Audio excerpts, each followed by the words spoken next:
Not doing the thing is costing you so much, but it's not what you think. It's probably something you're avoiding right now. Maybe it's a tough conversation. Maybe it's starting that business, launching that website, writing that book, asking that person out, going for that promotion, right? Whatever it is, there's something you're avoiding right now. And it's costing you so much, but it's not what you think. Over the past year, I launched my own coaching practice. I've been in the leadership development space, coaching, training for over 10 years now. But I made the leap. And there was one thing, one mindset shift that was kind of the culminating factor, the centerpiece of the shift from avoiding doing the thing to doing the thing. And I want to tell you what it is. So I want to walk you through 3 steps that you can apply, that you can, maybe it's you sit down and you journal with it, or you think it through, or you talk with someone who's close to you. 3 steps that you can do if there's something you're avoiding, right? It could be small, it could be big, right? But 3 steps that you can go through to unlock action. And let me tell you already, it's not being more motivated. It's not having more willpower. It's not just courage. All of those are great things, but it's one mindset shift and 3 steps to it. Step one is looking in. We often over-index on the pain of doing the thing, the awkwardness of the conversation, the looking like an idiot if it fails, the asking the bold question, and maybe the risk of that person saying no. Whatever that is, like we over-index on that pain, right? And our brain wants to protect us from pain and discomfort.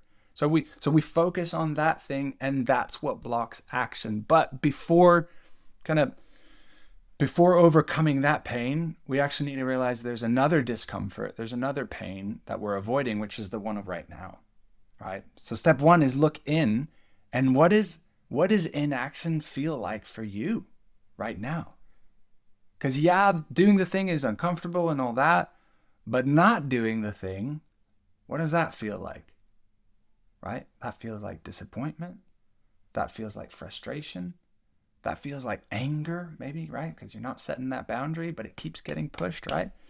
That feels like maybe shame, right? Well, or could be fear, right? Fear. What if nothing ever changes? What if this is just how it is?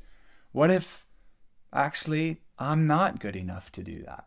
And so I just sit in that thing. That there's a lot of discomfort there, but we kind of don't let ourselves sit with that. We focus on the pain of the doing the thing, and we kind of ignore the pain of not doing the thing, right? So we've got to look in first, realize there's some stuff going on there. Because while we're avoiding that, of course, the pain of doing the thing is huge, right? Yeah, because you're in your mind, you're comparing no pain to lots of pain, but that's not true. It's not no pain right now. It's pain. It's discomfort. It's unhappiness. It's lack of fulfillment. It's you put those words, whatever that is. Like there's pain there, right? So 1, look in. 2, look ahead.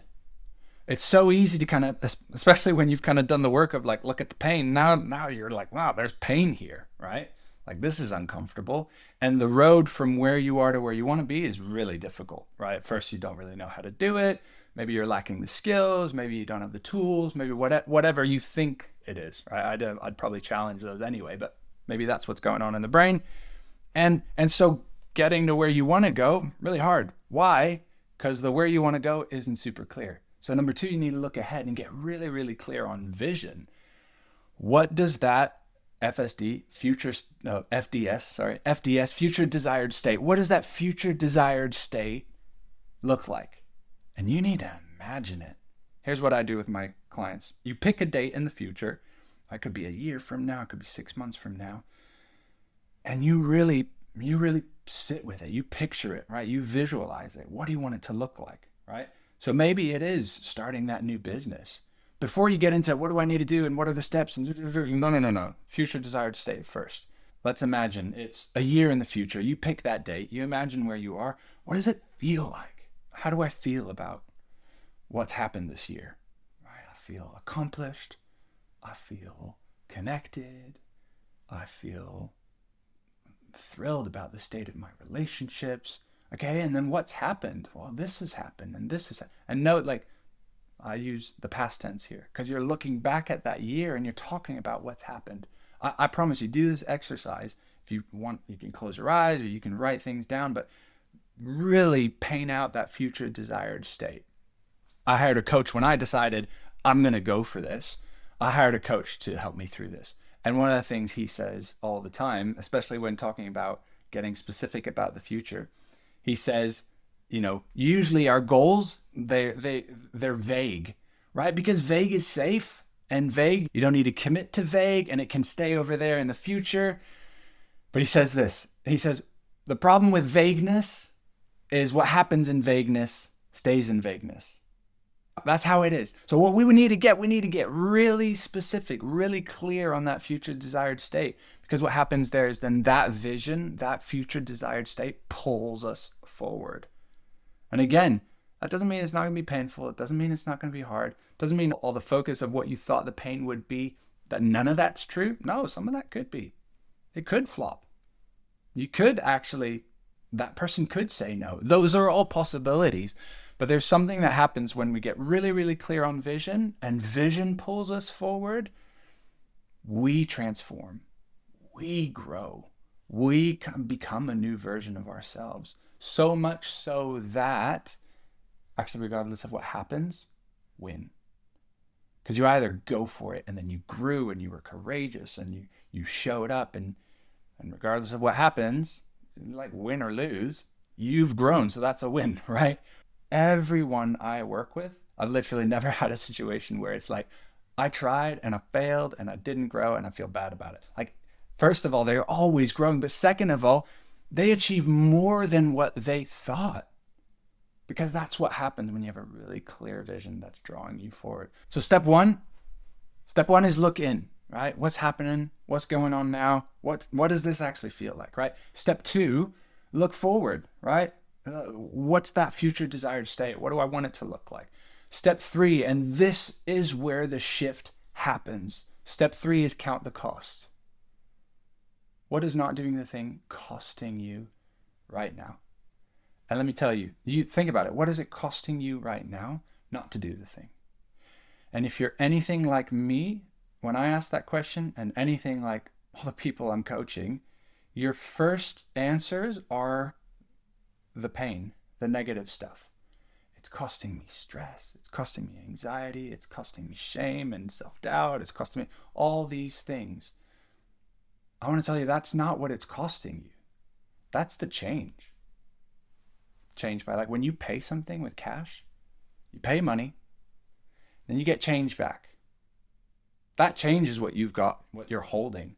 It's not the cost. The cost is gone. The cost is, you've paid, right?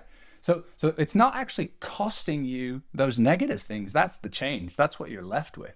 What it's costing you is all those things in your future desired state that you're not experiencing. It's costing you your joy. It's costing you peace.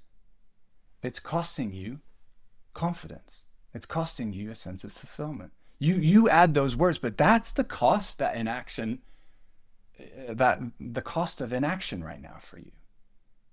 It's not the pain, right? It's all the other stuff that it's costing you a thriving business. It's costing you potentially tripling your income. And what that could unlock, it's costing you experiences you could have with your family. It's costing you all, right? You start thinking about, what's that future desired state that I really want, that the life that I want, the life I want from my family or my friends, or life I want for, like, that is the cost. The moment I realized that's what the cost was, then actually action becomes possible. The moment I realized, oh dang, like, I don't want to keep paying that. That's way too expensive. I don't want to pay that. That shifted into, okay, now maybe the pain is worth it. Because you compare that cost to the cost of showing up and trying and failing and trying again, and the discomfort and looking like an idiot and, right, all that stuff. Yeah, there's pain there, right? So what is truly costing you is the future desired state. Those feelings, those tangible things, like that dream, that's what it's costing you. You get to pick your pain. Sitting in it, not doing anything, sucks. It's painful. Doing the thing, Painful, stretching, growing, difficult. Yeah, you get to pick your pain. Now sit with this for a bit. Think about the cost. Think about the pain you want to pick. Let me tell you, picking the pain of doing the thing, worst case scenario, it doesn't go the way you want, but you grew. You can be proud of yourself. You can show up. You can be courageous. Best case scenario, it goes way better than you think it